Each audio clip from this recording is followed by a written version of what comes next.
So I'm gonna set those aside. Now I need to decide if I want more of a tower or if I want more of a building that's a little bit lower and flatter. So to start this one, I'm kind of feeling the tower. We're gonna start with 5 shapes. You can do more. I'm gonna start with 5 that will make the building. So just for example, we're gonna start with, now if you need a pencil first, start pencil first. I'm gonna jump right in with Sharpie because I trust myself. And also if it's a little bit crooked, that actually kind of helps with the construction of this thing. So I've got one rectangle, smaller rectangle, and here's my tower on this side, long rectangle. And it meets up at the bottom, same length. So 1, 2, 3, 4 will be a triangle. I want this to overlap a little. Triangle, and I might do 6. Let's do a square and 1 more triangle. So I'm gonna have this one do 6 simply because I think that that's what makes it look like done, right? Couple windows and a door. So let's put on a doorway down here. Draw a line in the middle. I'll show you why in a second. Window here. Line in the middle. And let's do one of the, like a curved one on the tower. Line in the middle. The line in the middle is important, you need that. Now, each section should have a different texture. So we can use, for the roof, we can do these sort of wavy lines and make it look like shingles. And so each material is gonna look a little different.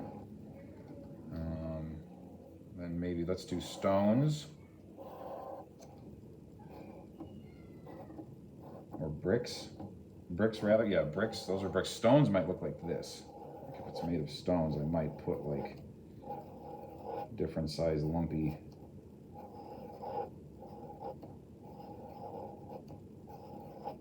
There we go, that's like a stone wall.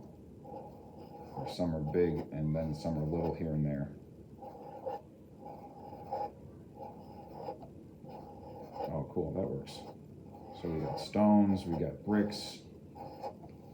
The tower could be made of wood, so for that, I'm just gonna do straight lines across. And it actually looks kind of cool if they're not totally even. It makes it look like a little bit more old and damaged. See that? How I'm doing some a little bit angled. And then a line and 2 dots for the nails. And those are just sort of here and there. And it gives the impression that, oh yeah, that's wood. Because you wouldn't nail in a brick, right? There, that looks pretty good. Then I still have this one here. Ooh, let's do, this is kind of fun to do metal. This is how I like to do metal, like that's been bolted together. So you just draw a shape inside the shape and then do some dots around the outside. This is definitely the type of drawing that helps if you take your time a little bit. If you rush through this, you'll notice, right? Finish the metal look. Bolts, bolts, bolts. And then around this side here. So I've got, oh, I need, hang on. Don't go too fast, right, Mr. Ray? All right. 1, 2, 3, 4, 5. Got 5 textures. I'm gonna repeat the shingles over here. If you've got towers, we can say we can repeat the shingles. You don't need to come up with a different texture for that one. Now, here's the cool part. I'm gonna cut this out. Let me go get my scissors. Forgot those.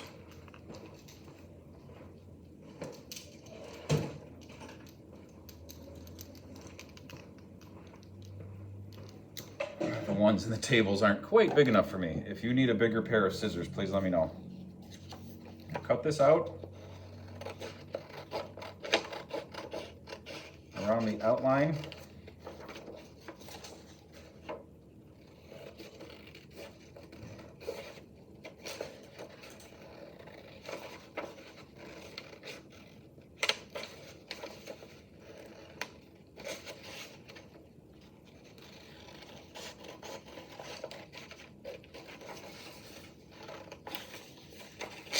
And then I'm going to show you what to do, why those lines in the windows and door is important.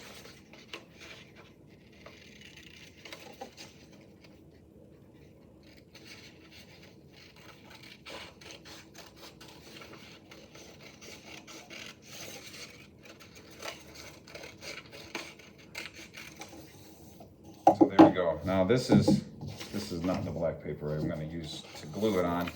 I would glue it on this. I'm not going to glue today. Most likely, you probably won't get that far. That'll be a next video. Once you get these windows cut and the doors cut. So here's the door. I'm going to slice right up to the top and then over and over and this way.